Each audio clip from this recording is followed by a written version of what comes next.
Hi friends, எப்போவுமே ஒரே மாதிரியே பிரியாணி சாப்பிட்றீங்களா? அப்போ ஃபார் சேஞ்சுக்கு இந்த மாதிரி ஒரு பிரியாணி செஞ்சு பாருங்கள், சூப்பராக இருக்கும். இது வந்து அரேபியன் ரைஸ். இதுக்கு பேர் வந்து மஸ்பூஸா. வாங்க அது எப்படி செய்கிறதுன்னு பார்க்கலாம். நான் எனக்கு 1/2 கிலோ சிக்கன் 1/2 கிலோ ரைஸில் தான் செய்ய போகிறேன். இந்த மசாலா வந்து அமேசானில் கிடைக்கிது.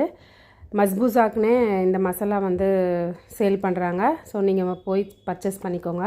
இப்போது நான் பிரியாணி பாட்டில் 2 tablespoon oil, 1 tablespoon ghee சேர்த்துட்டு, ஒரு பெரிய துண்டு பட்டை, 2 காஞ்ச லெமனு, 2 கருப்பு ஏலக்காய், 2 க்ரீன் ஏலக்காய் சேர்த்துட்டு 2 வெங்காயம் அறுத்து வச்சுருக்கேன். இதுக்கு வெங்காயம்லாம் நிறைய சேர்க்கக்கூடாது. ஸோ அது பொன்னிறமானவுடனே இஞ்சி பூண்டு பேஸ்ட்டு சேர்த்துட்டு அது வதங்கி வந்தவுடனே 2 தக்காளி மிக்சியில் அரைச்சி வச்சுருக்கேன், அதையும் சேர்த்துக்கோங்க. அரைச்சிட்டு இந்த மசாலாவையும் ஒரு 3 டேபிள் ஸ்பூன் சேர்த்துக்கோங்க.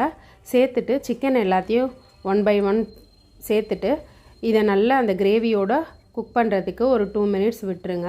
இது நல்லா அந்த கிரேவி நல்லா எண்ணெய் பிரிஞ்சு வந்ததுக்கப்புறம் தேவையான அளவு தண்ணி ஊற்றிக்கோங்க. நான் 1/2 கிலோ அரிசி தான் சொல்லியிருந்தேன். அதுக்கு தேவையான அளவு நீங்கள் எந்த கப்பில் சேர்க்குறீங்களோ அதுக்கு 1:2 ரேஷியோவில் தண்ணி ஊற்றிக்கோங்க. தண்ணி ஊற்றி சிக்கன் நல்லா கொஞ்சம் ஒரு 70% குக் ஆனதுக்கப்புறம் அதை தனியாக எடுத்து வச்சிடலாம். தனியாக எடுத்து வச்சுட்டு நம்ம இப்போ வந்து அரிசியை ஆட் பண்ணிக்கலாம். அரிசிக்கு தேவையான உப்பு சேர்த்துக்கோங்க.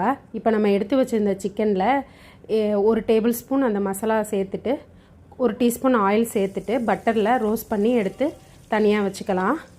இப்போ நம்ம வந்து ரைஸ் ரெடி ஆகிடுச்சு. இதில் வந்து இப்போ சிக்கனை மேலே வச்சு நம்ம தம் போட்டுடலாம். நம்ம பொரிச்ச சிக்கன் எல்லாத்தையும் இது மேலே வச்சுட்டு நம்ம அந்த பட்டர் இருக்கும் பாருங்கள், பொரிச்சோம்ல, அதையும் இது கூட சேர்த்துக்கோங்க. நான் வந்து வெங்காயம் பொரித்து வச்சுருக்கேன், அதையும் இது கூட சேர்த்துக்கோங்க. பாதாம் கிஸ்மிஸ் பழம் அதையும் சேர்த்துக்கோங்க. சேர்த்துட்டு தம் போட்டு ஒரு 5 நிமிஷம் கழித்து திறந்து பார்த்தீங்கன்னா சூப்பரான மஸ்பூஸா ரெடி. தேங்க்யூ.